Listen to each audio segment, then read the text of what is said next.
Oops! Andito na naman si Uncle Tax. Lunes ngayon, kaya day off ko.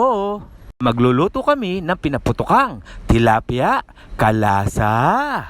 Kaya tinawag ko itong pinaputukan kasi busog na busog sa palaman ang tilapia. At ngayon, nilagay ko na ngayon sa foil. At pinainit ko na rin ang kawali.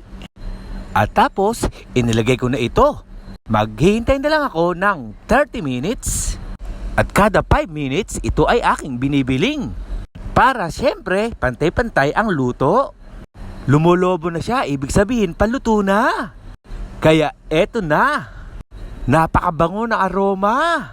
Unang tingin, unang amoy, kasarap. Kaya tayo mga uncle, kain tayo. Unang kagat, kasarap, kalasa. Kaya hanggang dito na lang, ingat!